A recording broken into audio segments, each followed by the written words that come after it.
10th largest state in this land of ours is the state of Utah. Utah, a name derived from an Indian word meaning top of the mountain, is bounded on the north by Idaho and Wyoming, on the east by Wyoming and Colorado, on the south by Arizona, and on the west by Nevada. Thousands of years ago, most of what is now the state of Utah was covered by an enormous lake. Wave-cut terraces identify stages in the history of the lake. At one time, it was almost 350 miles long and 1,000 feet deep. As climatic conditions changed, the lake dried up, leaving only a few smaller bodies of water. The largest of these is the Great Salt Lake. There is so much salt in the water that it readily supports the human body. It's impossible to sink. The modern growth and development of Utah dates from the year 1847. In July of that year, Brigham Young led his band of Mormon pioneers to settle near the shores of the Great Salt Lake.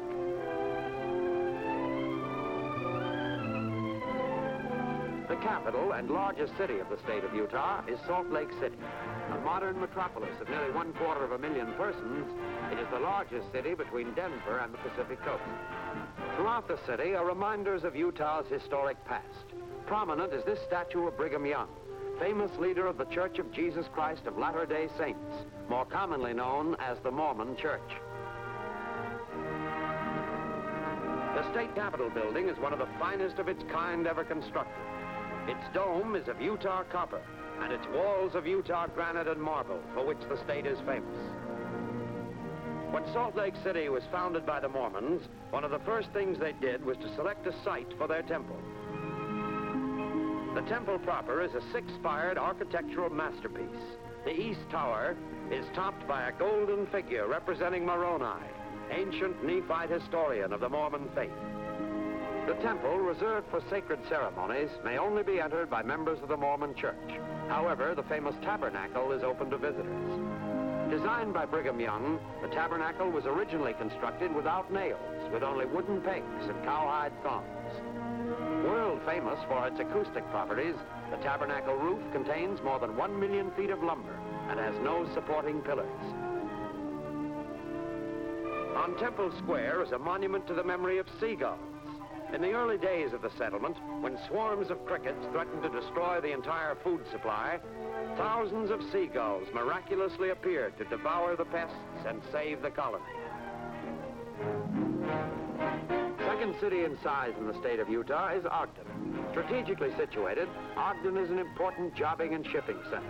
Due to its strategic location, Ogden is one of the nation's greatest transfer points in the shipping of cattle.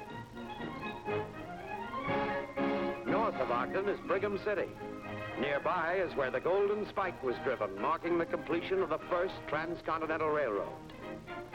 Third city in size in the state of Utah is Provo.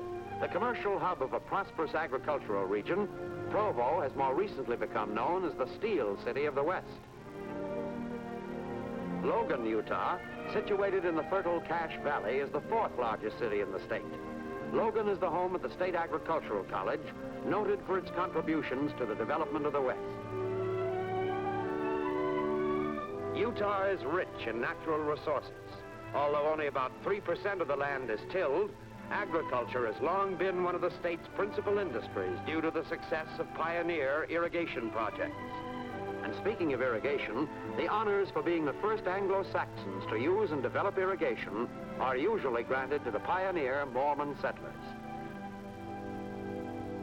The soil of Utah is generally rich and the climate ideal for highly diversified cropping programs. Luscious fruits of almost every kind, as well as an equally long and varied list of vegetables, are raised with marked success in one part of the state or another. Utah ranks high in yield per acre of grains, wheat, oats, and hay. Abundant alfalfa and excellent pasturage are factors making dairying one of the state's more prominent industries. Utah claims a yearly total of more than $25 million in dairy products. Utah has many ranch projects where both breeding stock and cattle for market are produced on a large scale. Cattle raised in Utah are among the finest strains to be found anywhere in the world. Utah is the 6th ranking state in the production of sheep, lambs, and wool. A familiar sight is the sheep pens jammed for shipping or shearing.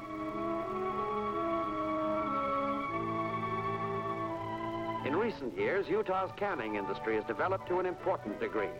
More than 1/4 of the people employed in manufacturing in the state are employed in the food industries. Throughout the world, Utah fruits and vegetables have earned a reputation for highest quality. Another important item of manufacture is salt. Watch these harvesters work, racing along to scoop up the salt near the shores of the Great Salt Lake. The salt is then transferred to modern plants where it'll be refined and packaged before being shipped to the markets of the world. Within the past few years, the manufacture of steel has become one of Utah's important industries. The largest plant in the state is at Geneva. One of the largest works of its kind in the United States, this plant can produce not only pig iron and steel plates, but structural steel as well. This should be an important factor in the vast building program of Western America.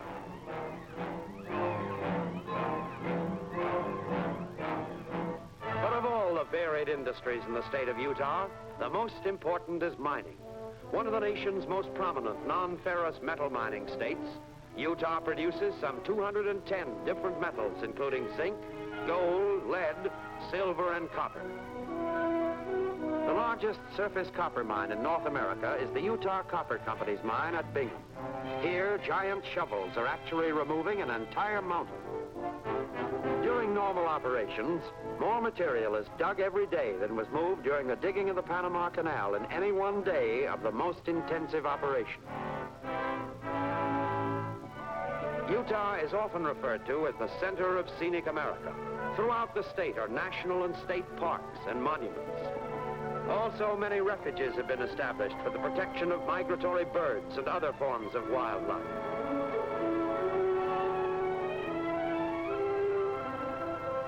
East of Cedar City, within the Dixie National Forest in the Pink Cliff formations, is Cedar Breaks.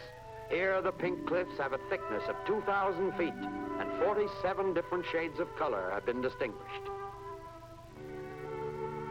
Also in southern Utah is Zion National Park.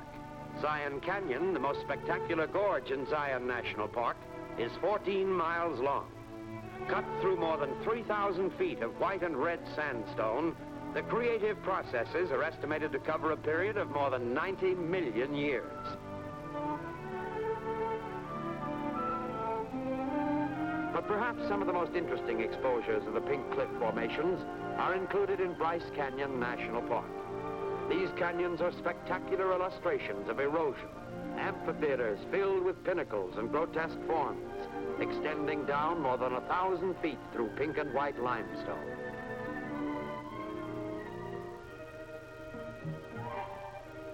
Let's not forget winter sports, for Utah can justly lay claim to the longest season and best snow in all America. In the Wasatch Mountains, just outside of Salt Lake City, is Alta. Alta is recognized as the perfect winter sports area, having been so acclaimed by many world-famous skiers.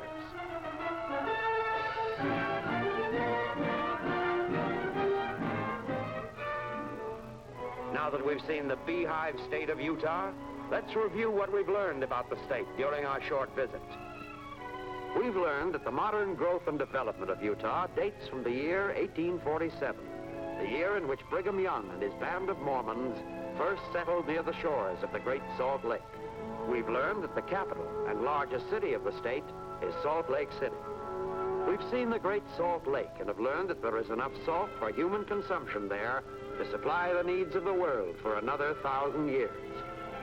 We've learned that some of the principal industries of the state are agriculture, dairying, the raising of cattle and sheep, the processing and canning of almost every variety of fruit and vegetable, and the making of steel. We've learned that Utah is one of the leading non-ferrous mining states in the country, and that the copper mine at Bingham is the largest open-face copper mine in the world. And finally, we've had a glimpse of Cedar Breaks, Zion and Bryce National Parks, scenic wonders wrought by the forces of erosion. Indeed, Utah is an important state. If you ever have the opportunity, visit Utah. Not only will you enjoy your visit, Utah will enjoy having you. For you will find that Utah is one of the most inviting states in this land of ours.